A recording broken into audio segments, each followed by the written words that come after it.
Okay, so I've just put a new greenhouse cover on greenhouse number 2. Very pleased with it. Let me just show you. It's very pretty. No more holes. Alright. So now it's time to finish off this this system here in the middle. What I call the triple decker or 3-tier. So I've decided to use, I've got one reservoir here, the water reservoir. Decided to use it for both systems, both for the Dutch buckets and for the middle one. Saves a bit of space here, and I can put another one of these containers in the front here as well. So I'll still end up with 1, 2, 3, 4, 5, 6, 7.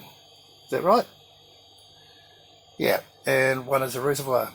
So my thought is, because that's feeding this reservoir for the Dutch buckets, is to put a splitter in here, run it down to the ground with an elbow across the ground and up through here, and put my across here underneath the board, and put my pipe valve here.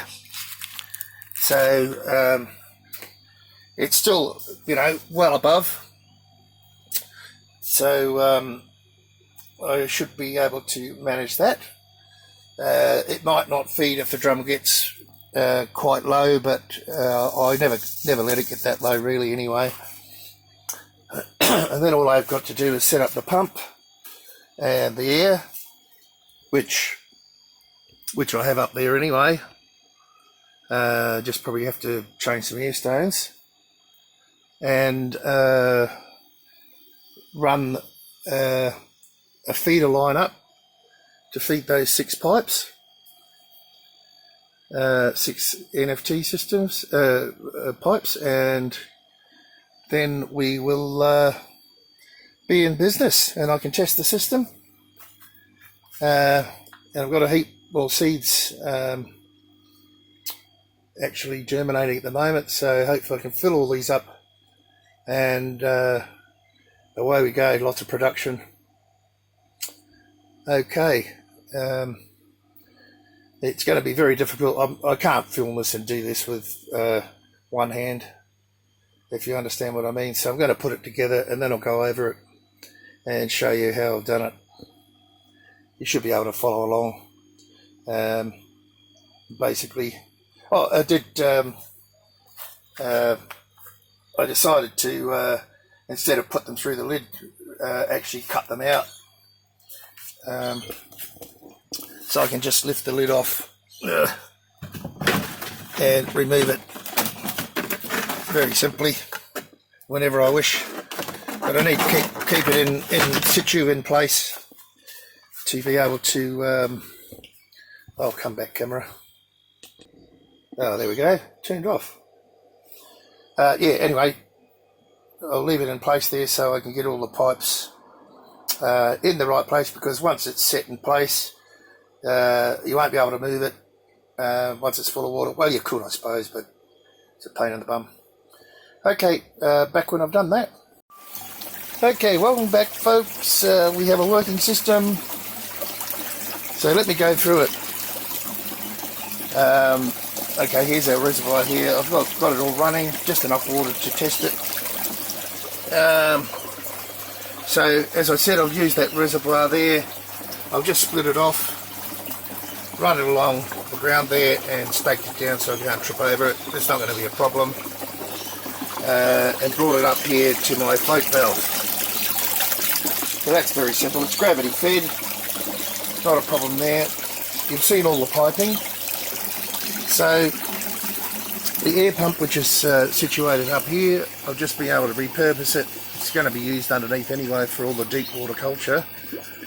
And I've got 2 air stones in here, and the water's aerating beautifully, as you can see. Now in this bag here, I have my pump. So that's just hooked up with hose fittings. What is it? It's goodness, I think it was 700 litres an hour, pretty sure. I mean, it's oversized for this anyway, but a bigger pump would be less stress on it, and it should last a lot longer. Now I've got it in the bag there, so anything large gets in the tank, or if you get an algae build up, that bag will stop it, and it won't get to go through the pump.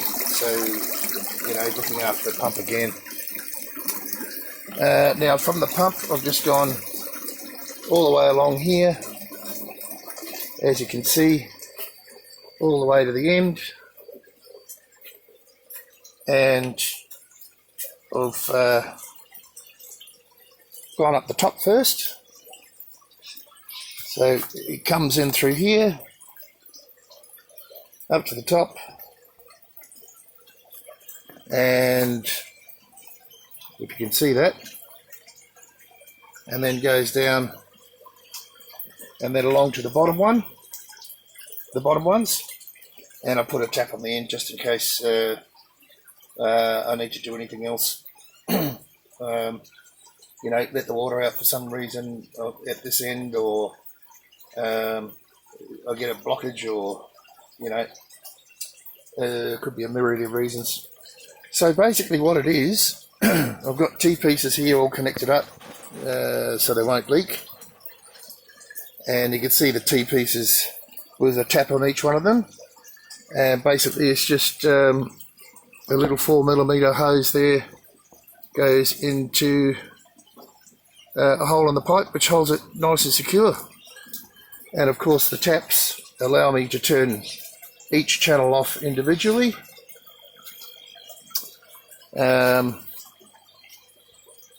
and or you know, restrict the flow of the nutrient as it's pumping through. So if need be, and I don't have enough plants to populate, I can use one channel.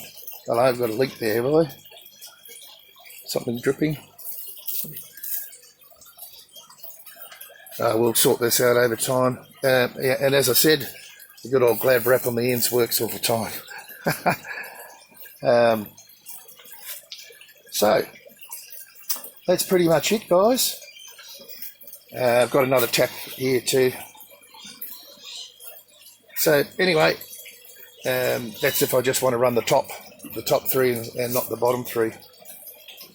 So that's pretty much it. All I need now is to put nutrient in it when I get enough plants to begin to populate this, which are on their way, but I prefer to have 12 at once because there's 12 holes in each channel. So there's what are we, 72 plants in the NFT. What are they? I think there's 8 in each one of these lower deep water culture, but we'll get to that shortly. And as I populate those, I'll show you.